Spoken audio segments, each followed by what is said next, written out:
Good morning and happy Tuesday. It is August 25th. This is the week forecast for the Illuminated Path, August 24th through the 31st. Welcome to Virgo season. We also just entered the Hermit from the Tarot. I'm going to release a few documents and recordings over the next couple days here. I've been hard at work writing about what are all these systems, and a lot of people have reached out privately and said, I love what you say, but I have no idea why you say it or what you're talking about. What's the vocabulary? I need a glossary. I'm going to explain all that in the next few writings and articles this week. There's so much happening. So there's going to be a little something pretty much every day. So stay tuned for that.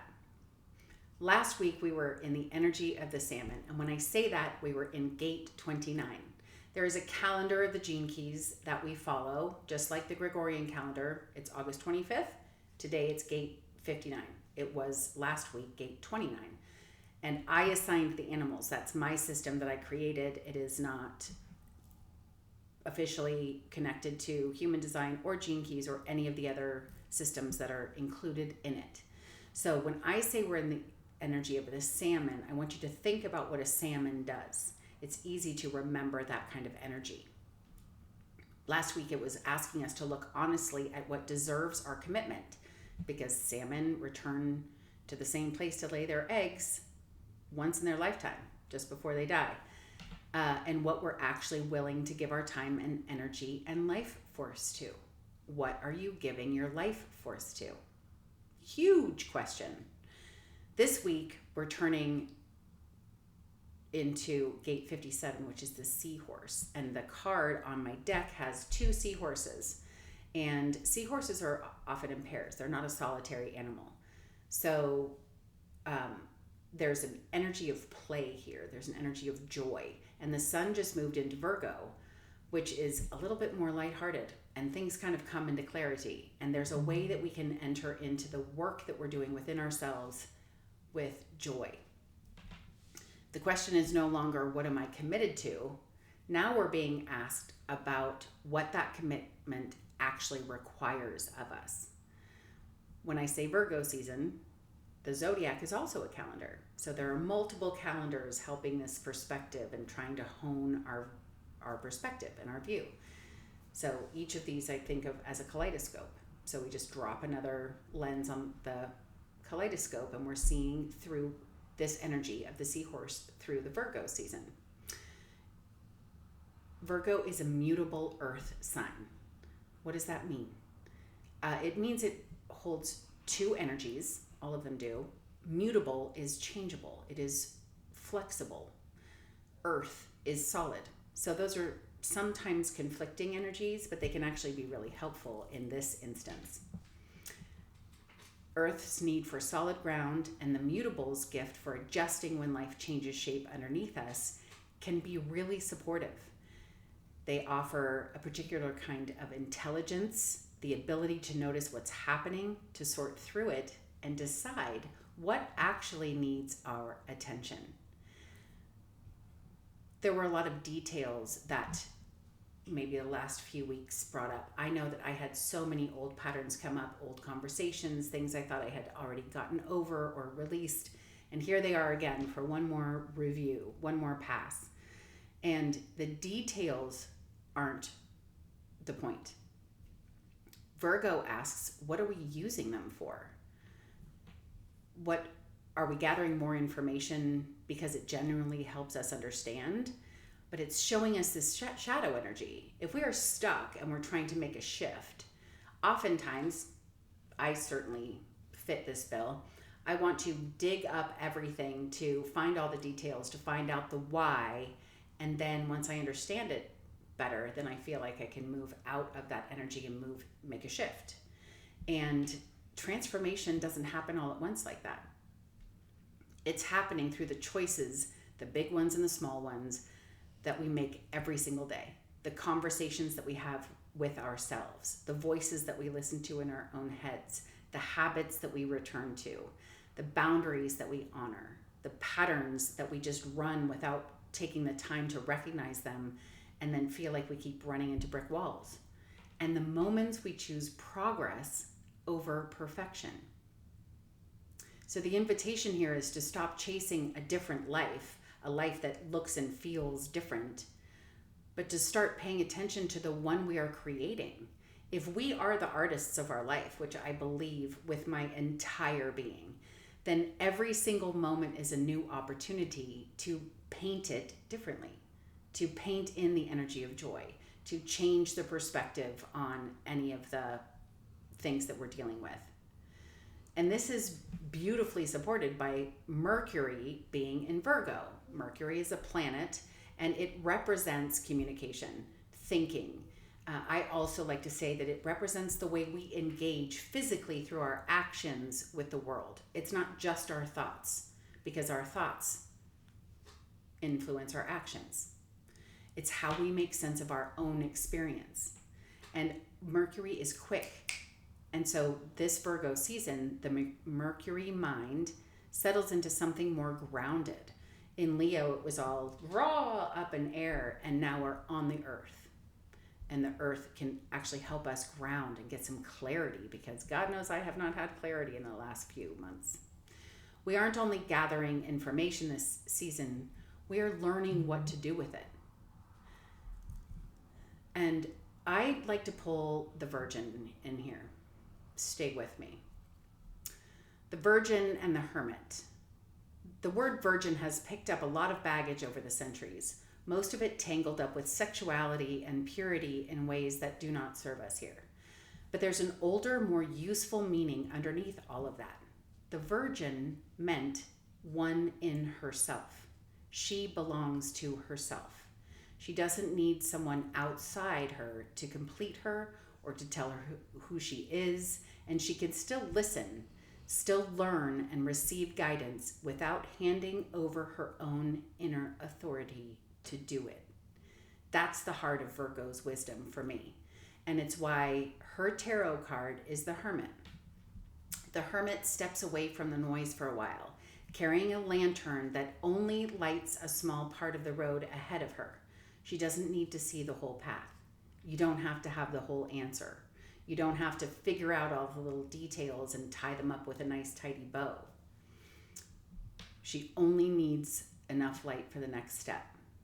Maybe we don't need another person to tell us what to do or give you 20 other pieces of information either. Maybe what we actually need is enough quiet to hear what we already know. That is the purpose of the Illuminated Path. That is the purpose of all of my work, is to help kind of quiet the noise and give us some frameworks so that we can hear what we already know within us. I cannot do that for you. I can do my work, but that's what I'm trying to do with writing all of this stuff. The first stretch of Virgo season belongs to the 8 of Pentacles. So here I'm going to pull in the tarot. I have done this and then stopped and then done this and stopped. I don't see these as different systems. I see patterns and relationships, almost like they're different maps that sit on top of one another. So this is just another click of the kaleidoscope, if you will. The 8 of Pentacles is the card of practice, craft, and learning through repetition. The figure in the card, which if you use the traditional Rider-Waite cards, it's the most understood and most widely used card deck. So those are the illustrations I refer to. The figure in the card isn't finished. She's working and returning, and that return is how we get better at almost anything. Not through perfection, but through attention, through practice, through the willingness to come back tomorrow and try again. That is a repeat of what I said earlier, that we get the opportunity in every moment, in every hour, in every day to step in and be the artist. And if we don't like something, we can paint over it. We can shift it. So the question underneath this part of the season is, what practice is asking for your full attention right now? It might be your work. It might be your art, your health, your relationships, your spiritual practice, or something much smaller than that. Some quiet daily thing that you already know would change your life if you actually let yourself do it consistently. I want to say something about this personally. I am not a journaler. I have written in journals in my past. I have always felt awkward about going back and reading them because I felt a little bit like my emotions were too much, or at one point that journal was read by somebody else who went back and kind of made fun of me for feeling the way I was feeling. So perhaps that flavors it. But I actually wish I did journal, because this eclipse season that we're going through this week, this is finishing out what started for us at about September 2024. Do you remember what you were doing in September of 2024? Because I do not remember where I was or what I was doing. So my invitation for that, my practice, is that I open up my photos and I go to 2024 and I go to that month to see if I can anchor back into what was happening in my life in 2024. This is one of those moments that I'm like, oh, I should just write down the mundane, sort of what feels unimportant. I should write down the things that I'm going through, the thoughts, feelings, experiences, challenges, all of those things in a journal, because now I could pull out 2024's journal and look at what I was going through, and I could recognize the shifts. Because that's the other thing about transformation. These shifts happen sometimes so quietly that we don't stop to give ourselves props or to pat ourselves on the back for the shifts that we have made. That's an important practice. So I am trying to build that into my own daily practice. If you guys have any suggestions or supportive information, feel free to share. I'd love to hear from you. Virgo's shadow side. Everything has a shadow side, right? It comes from the same gift that makes her so perceptive. Virgo notices things, all kinds of things. And when we don't feel safe or steady, that noticing can become anxiety. Our brains, when we have a feeling, our brains will look around and find justification for those feelings, for the feeling that's within the body. So we can start collecting details, not to understand them, but to manufacture certainty, or to say, like, of course I feel this way because this is happening and here it is and here's this. So of course I'm upset, tired, frazzled, fill in the blank. That shadow is not a character flaw, though. It is a mind trying to build a floor out of information because the real ground underneath us stopped feeling steady. And I say us, because I think if we look around, the ground beneath us globally right now is not steady. The answer was never to stop noticing the details. It's to change what we are asking them to do. Fear asks, what could go wrong? Discernment asks, what are these details actually showing me? Same information, entirely different question. In human design in the gene keys, the sun is moving through gate 59 this week, which I work with in my Sacred Wild Oracle through the seahorse. So I work with the energy of 59, with the energy of a seahorse. This gate is about intimacy. Its shadow is dishonesty, though that dishonesty doesn't only happen between two people. Sometimes the person we're avoiding the truth with is ourselves. We know something isn't working right, and we know what conversation needs to happen within ourselves. We know what we've been pretending doesn't matter, and we still dance around it instead of naming it. The seahorse asks us to come closer to ourselves first. It's an intimate conversation within before we step out into the collective. And what would become possible for you once you stopped hiding the truth from yourself? So if we're having feelings like anxiety and we're noticing patterns and so on and so forth, what is that anxiety about? What are those details proving that you're noticing? And what work do you need to do internally to help shift the panic and the anxiety and to take care of yourself? I've spoken for the last few months about you are your own beloved. If someone that you loved was having those anxious feelings, wouldn't you want to say, hey, sit down. Let me hold space for you. What can we do? So if you can't do that on your own and you need to hold space with someone else, you need someone else to sit with you, call a friend. It's a great time for therapy. It's a great time for an astrology reading. It's a great time for a human design reading. It's a great time with a reading with me, which covers all the things and is never just one defined system. Directly across from the sun, so the sun is in this you've got this mandala, this circular calendar, and the sun gate is in one corner, gate 59. Directly across from it, opposite on the axis, is gate 55. And that's where the earth sits. So the sun is in gate 59. That's the energy that's highlighted. That's where the light is shining, like, hey, look at this, the seahorse. But where we are walking on the earth with it is gate 55. And I call that the butterfly in my oracle. So if the seahorse is asking us to tell the truth, the butterfly asks us to do something with that truth. Gate 55 moves from victimization towards freedom. And that doesn't mean that we always have a choice in what happened to us. Sometimes choices were taken from us. Sometimes things happen to us that were outside of our own control. But freedom begins the moment we notice where an old experience of powerlessness is still quietly making the choices for us today. We cannot change things that happen to us. But we can ask, what choice belongs to us now? We all have agency. So I can choose the way I move forward in my life today, even when I'm triggered because a feeling pops up that is connected to something that happened to me in my first marriage. That's on me. That's my work to do. It's not my current husband's job to avoid anything that might trigger me in relationship to that. Real intimacy requires that the doors are open and we are excavating all that junk. You know what I mean? Honesty without action can become just another way of standing still. That's that paralysis. We have so many details that we're paralyzed in the chaos of trying to make everything make sense. What if it doesn't make sense? What if we know what we can do and we can choose a different action, a different communication style?